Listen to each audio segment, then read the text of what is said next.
Chaque jour, Jack réglait la radio sur une fréquence spécifique et attendait un signe indiquant qu'il n'avait pas été oublié. 45 années se sont écoulées sans rien d'autre que des parasites. Alors que Jack était sur le point d'abandonner tout espoir, une voix à la radio l'appela par son nom. Jack s'est assis à côté de la radio à 7h05 précises. Il a eu une journée difficile, mais c'est une partie de sa routine quotidienne qu'il ne rompt jamais. Le vieil homme soupira, alluma la radio et la régla sur une fréquence spécifique. Le sifflement de l'électricité statique emplit la pièce. Jack s'appuya sur sa chaise et étudia la photo de sa défunte épouse, Edna, pendant qu'il attendait. « Tu ne croirais pas ce que tes garçons m'ont dit aujourd'hui, Edna. » Jack secoua la tête. « J'aurais aimé savoir ce que j'ai fait pour qu'ils me détestent à ce point. » Les beaux-fils de Jack, Tim et David, étaient venus plus tôt dans la journée.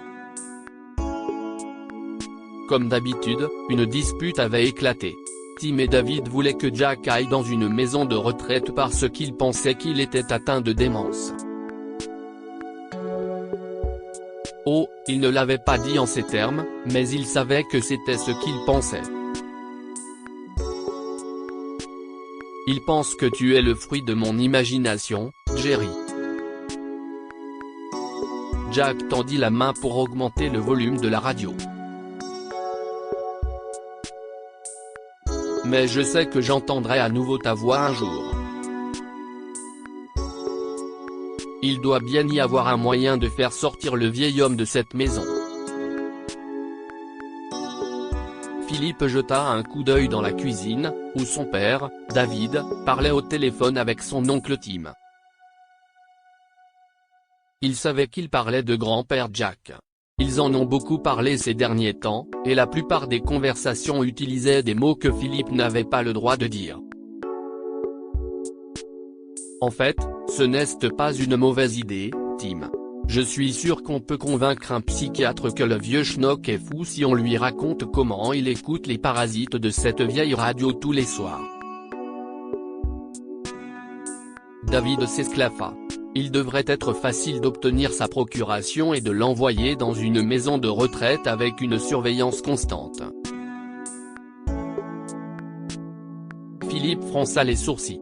Il aimait grand-père Jack et ne comprenait pas pourquoi son père pensait qu'il était fou ou pourquoi il voulait que son grand-père quitte sa maison. Le père s'approchait de la cachette de Philippe, alors le garçon se glissa rapidement dans le salon et s'assit sur le canapé.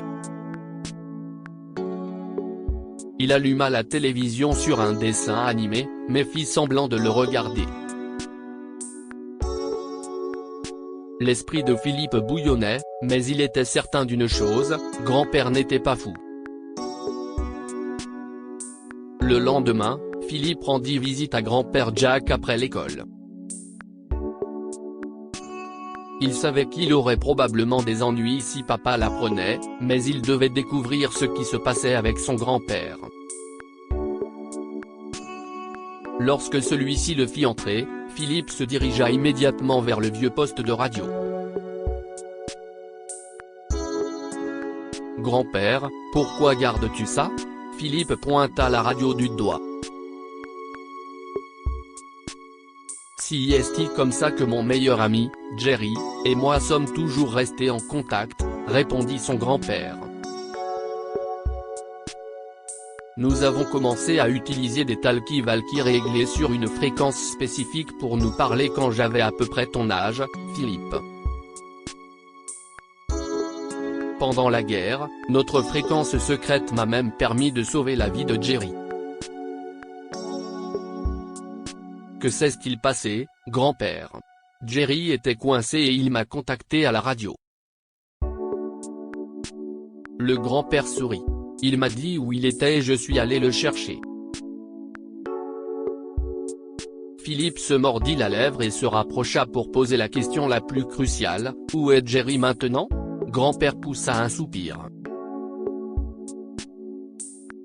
Le grand-père fronça les sourcils et étudia la radio. Cela fait 45 ans et je n'ai toujours pas de nouvelles de lui, mais je n'ai pas perdu espoir non plus. Je sais que mon ami me contactera un jour. Philippe acquiesça.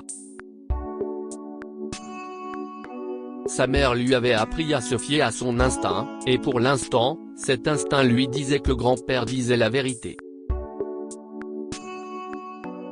Pour vérifier, il lui demanda aussi comment il se sentait.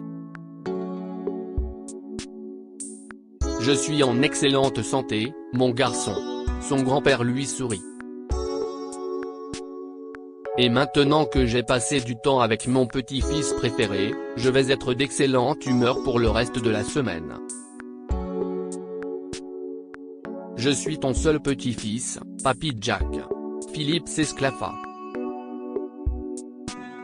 Après avoir écouté les histoires de son grand-père sur la guerre et son ami Jerry, Philippe rentra chez lui en étant rassuré sur la santé de son grand-père. Cependant, ce soir-là, Philippe surprit un autre appel téléphonique de son père. Cette fois, il réalisa qu'il devait prendre des mesures radicales. Ce soir-là, Tim et David attendaient à l'extérieur de la maison de Jack. Lorsque le psychiatre arriva quelques minutes avant 7 heures, les frères entrèrent dans la maison. « Vous allez voir maintenant pourquoi nous sommes si inquiets, docteur. » David se faufila vers la porte menant de la cuisine au salon. Il écoute les parasites de la radio tous les soirs, mais il est convaincu que son ami va l'appeler, même s'il n'a pas eu de nouvelles de lui depuis leur retour de la guerre. Les trois hommes jetèrent un coup d'œil dans le salon et regardèrent Jack s'asseoir et allumer la radio. Les parasites étaient suffisamment forts pour être entendus dans leur cachette. « Si est sûrement ce soir que j'entendrai à nouveau ta voix, Jerry, » dit Jack. « Ce sera si bon de te parler à nouveau. » Le psychiatre se tourna vers David et Tim. « Il semble que vous ayez raison sur l'état d'esprit de votre beau-père, » dit-il. À ce moment-là, une voix se fit entendre dans la radio, « Jerry. Je savais que ce serait mon soir de chance, » répondit Jack. David et Tim se regardèrent l'un l'autre, choqués. Comment était-il possible que la nuit même où ils avaient entrepris de prouver que le vieil homme était fou, l'appel qu'il attendait se produise enfin? Dans la pièce voisine, ils entendirent Jerry dire qu'il avait passé plusieurs années à chercher en Angleterre l'infirmière qu'il avait rencontrée et qu'il s'était finalement installé avec elle à Birmingham. « Je suis vraiment désolé de ne pas avoir gardé le contact pendant tout ce temps, mais je ne suis jamais retourné en Amérique, » conclut Jerry. « Il semble qu'il n'ait pas attendu en vain après tout, » dit le psychiatre. « Je suis très heureux de vous dire que vos inquiétudes n'étaient pas fondées, David et Tim. » Ignorant les oreilles indiscrètes dans sa cuisine, Jack raconta à Jerry ce qui s'était passé dans sa vie depuis la dernière fois qu'ils s'étaient parlé. « Quand pouvons-nous nous rencontrer, Jerry ?» demanda Jack.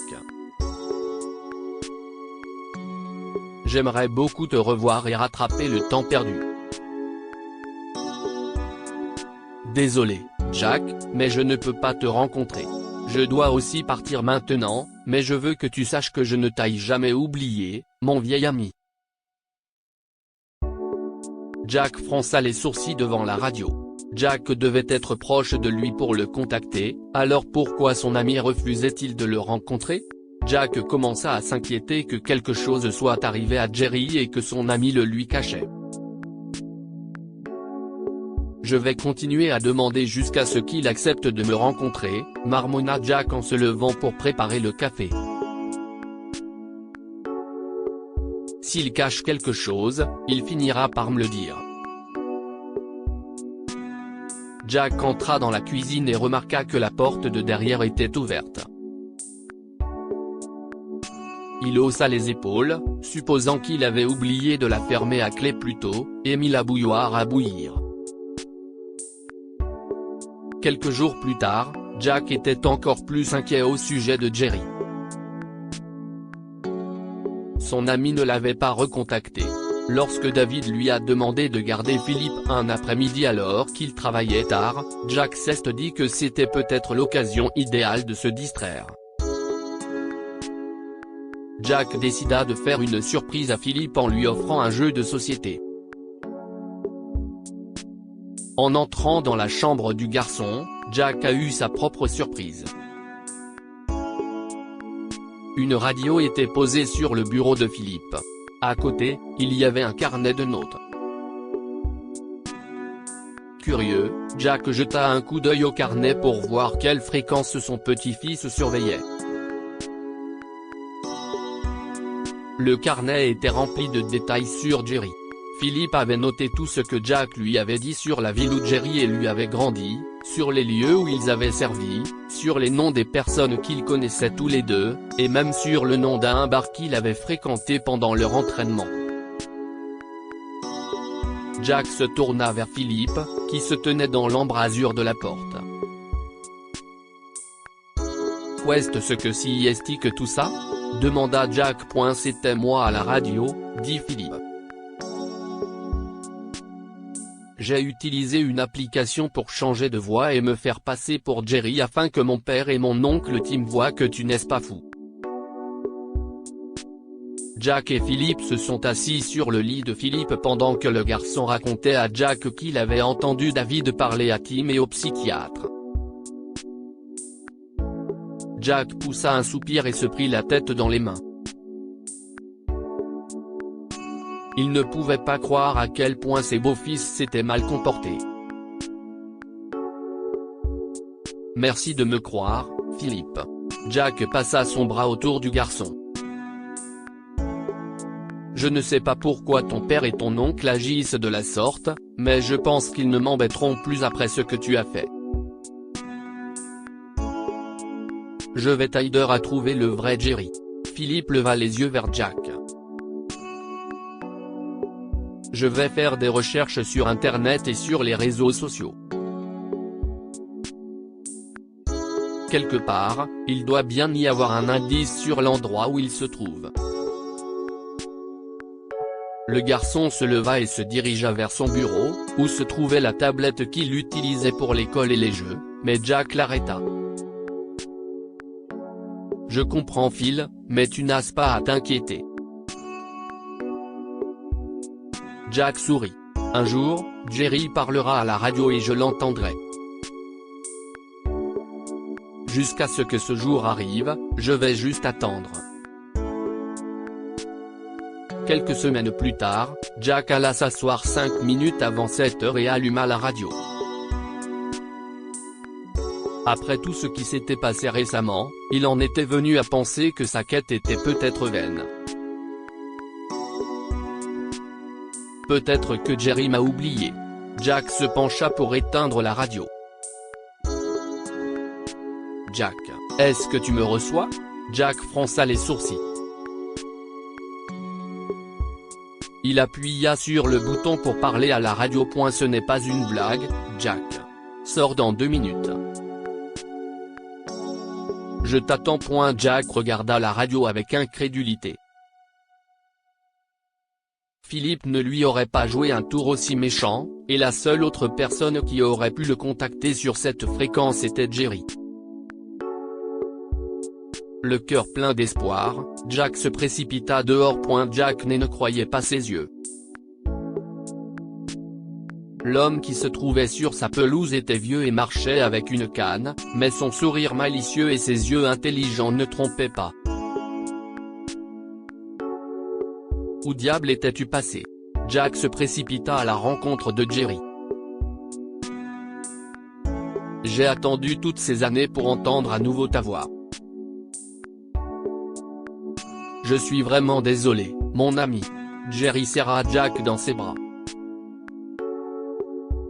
J'ai eu un accident peu après mon arrivée à Londres. J'ai passé un an à l'hôpital et j'ai perdu une partie de mes souvenirs. Tu ne croiras jamais qui j'ai rencontré pendant mon séjour. Non, ton infirmière? Jerry rit et hocha la tête. Nous nous sommes mariés et avons eu 3 enfants. J'ai voulu te contacter tellement de fois, mais je ne me souvenais pas de notre fréquence secrète. Alors comment as-tu fait pour me parler maintenant? Demanda Jack.